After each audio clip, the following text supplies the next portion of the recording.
Hello, good morning all. എല്ലാവർക്കും ആദ്യമായിട്ടൊരു ശുഭദിനം നേരുന്നു. അങ്ങനെ മാർക്കറ്റ് കഴിഞ്ഞ ആഴ്ച വലിയ തോതിൽ വോളറ്റിലായിരുന്നു. എന്നാൽ 26,000 മുകളിൽ നമുക്ക് ക്ലോസ് കിട്ടി. മാർക്കറ്റ് ടെക്നോളജി സ്റ്റോക്കുകൾ വലിയ തോതിൽ വോളറ്റിലിറ്റി ഉണ്ടായിരുന്നു. അതിൻ്റെ ഭാഗമെന്നോണം യൂറോപ്യൻ, ഏഷ്യൻ, ഇന്ത്യൻ മാർക്കറ്റിലും വോളറ്റിലിറ്റി കണ്ടു. എന്നാൽ കഴിഞ്ഞ വെള്ളിയാഴ്ച ദിവസം നമ്മൾ മാർക്കറ്റ് ക്ലോസ് ചെയ്തതിന് ശേഷം മാർക്കറ്റിൽ നിന്ന് പോസിറ്റീവായിട്ടുള്ള വാർത്തകളും പോസിറ്റീവായ രീതിയിലാണ് ഇൻഡെക്സുകൾ ക്ലോസ് ചെയ്തത് എന്ന് കാണാനായിട്ട് നമുക്ക് പറ്റി. അതൊക്കെ നമ്മൾ ഇന്നലെ നമ്മുടെ മാർക്കറ്റ് ഔട്ട്ലുക്കിൽ ഡിസ്കസ് ചെയ്ത കാര്യമാണ്. എങ്കിലും ജസ്റ്റ് ഒന്ന് മാർക്കറ്റ് ഒന്ന് കണ്ടുവരാം. ഏറ്റവും താഴെ വിക്സ് കഴിഞ്ഞ വെള്ളിയാഴ്ച ദിവസം 11% ക്രാഷ് ചെയ്തു. കൂൾ ഡൗൺ ആയി നടത്തം. നാസ്ഡാക്ക് 200 പോയിൻറ്റും ഡോ ഏകദേശം 493 പോയിൻറ്റിൻ്റെയും ഒരു റാലി കണ്ടു. അതിനുശേഷം ഇപ്പോൾ ട്രേഡ് ചെയ്യുന്ന ഡോ ഫ്യൂച്ചർ ഏറ്റവും ടോപ്പിലേക്ക് നോക്കുകയാണെങ്കിൽ 123 പോയിൻറ്റ് പ്ലസ്സിൽ തന്നെയാണ് ഡോ ഫ്യൂച്ചർ നിലവിൽ ട്രേഡ് ചെയ്യുന്നത്. ഏഷ്യൻ മാർക്കറ്റുകളെല്ലാം തന്നെ മിക്സ്ഡ് സെൻറ്റിമെൻറ്റ്സിൽ ട്രേഡിംഗ് തുടരുന്നുണ്ട്. ഇനി കഴിഞ്ഞ വെള്ളിയാഴ്ച ദിവസം മാർക്കറ്റിൽ ലിസ്റ്റ് ചെയ്ത ഇന്ത്യൻ കമ്പനികളുടെ പ്രകടനം നോക്കുകയാണെങ്കിൽ ഏറ്റവും ടോപ്പിൽ ഇൻഫോസിസ് 3% റാലി ചെയ്തതായിട്ട് കാണാനായിട്ട് സാധിക്കുന്നുണ്ട്.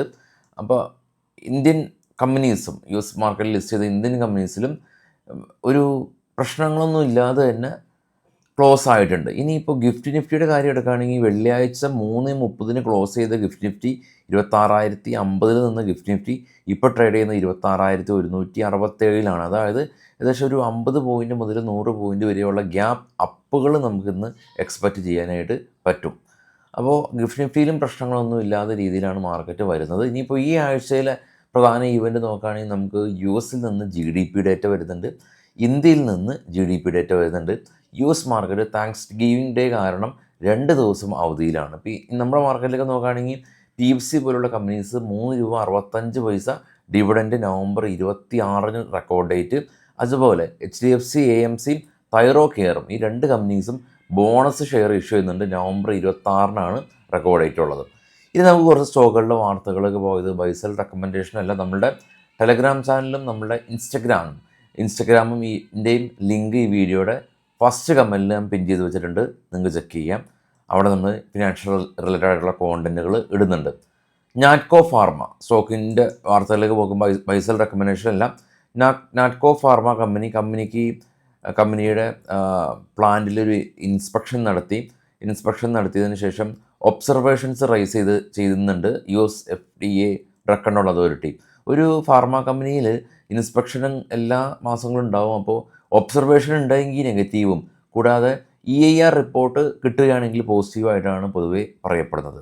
HG ഇൻഫ്ര കമ്പനി ഇവർക്ക് ഒരു 1,415 കോടി രൂപയുടെ ഒരു ഓർഡർ ലഭിച്ചു. അതുപോലെ ടാറ്റ പവർ കമ്പനി ഇവർ ഡ്രങ്കിൻ പവർ എന്ന കമ്പനിയായിട്ട് 1,125 മെഗാവാട്ട് കപ്പാസിറ്റിയുള്ളൊരു സോളാർ പ്രൊജക്റ്റ് സൈൻ ചെയ്തു.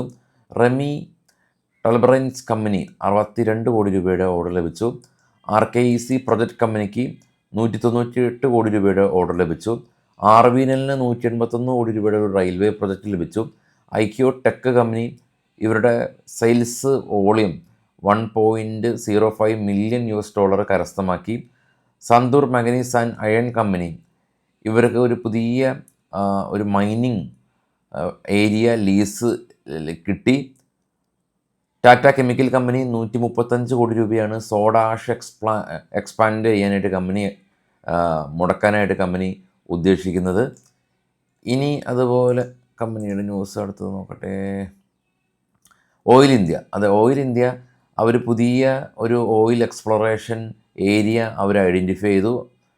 ശില്പ മെഡിക്കെയർ കമ്പനി ഈ ഡ്രഗ് കൺട്രോൾ അതോറിറ്റി ഒരു ഇൻസ്പെക്ഷൻ നടത്തി. EIR റിപ്പോർട്ട് കിട്ടിയില്ല, 8 ഒബ്സർവേഷൻസ് റൈസ് ചെയ്തു.